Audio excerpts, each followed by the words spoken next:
ذبح وشوا دا غي نه پس د وخت د تقسیمولو نبی کریم صلی الله علیه وسلم فرمای كنت نهیتکم عن اکل لحوم الاضاحی فكلوا منها وادخروا په لوه ما تاسو د قربانې د غوښو خوړو نه تاسو باندې کولې چې نه بخورئ په لوه خوړل نو کنه سوځولو او اوس فکلوا خورئ تاسو وادخروا او ځان لپاره ذخیره کول شي ټول په خپل خورئ ځان له ذخیره کې فقراو له پکې ورکې بهتره علما فرمایي چې د غوښې درې حصے شي نو ډیره بهتره ده یو حصہ ځان له وساته یو حصہ د رشتہ دارانو غریبانو لپاره او یو د ستاد رشتہ دارین چې کم بهر خلک دي فقرا هغه لپاره وساته نو بده کې ستا صدقه مراله بده کې د صاحب پورا حق ادا شي او یو انسان وایي چې زما خپل کورنۍ او خپل خاندان ډیر زیات دي زبل چاله نه ورکوم هم گنجائش ده خو لیکن زه تاسو ته یو خبر وکم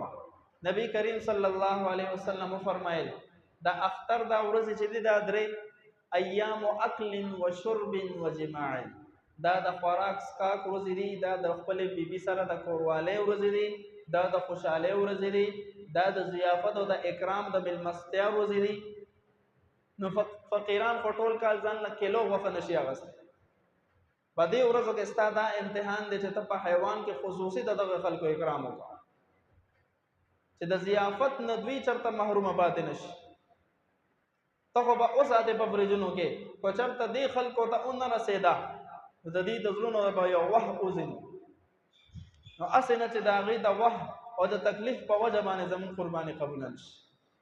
چې د هغې حصه پکې وکړو بلکې زه خو دا وایم چې چا قرباني کړي هغې له مه لېږه چا چې قرباني نه ده کړې هغې له ښه ډېره غوښه ولېږه کم از کم دومره غوښه ولېږه چې هغوی ته د یو وخت کولې کټوی ځان له پخه کړي دا زه ځکه دا خبره کومه چې داسې حالات موږ سترګو ته راغلي دي چې ښه مالدار ترین شخصیت وي خو چې کله چا له غوښه لېږي نو په شاپر کې یو تیکه یو اډوکي یو وازګه ورسره ور واچوي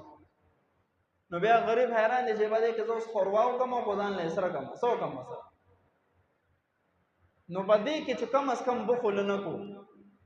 زموږ علماو لیکلي چې کم از کم 1 کیلو غوښه چې دا په شاپر کې واچوه یو فقیر له ورکړه چې د یو وخت کاري پېښ شي نو په دې کې د بخل نه کار وانه کړو ښه چې کله تا ځان نه څاروی اخیستی دی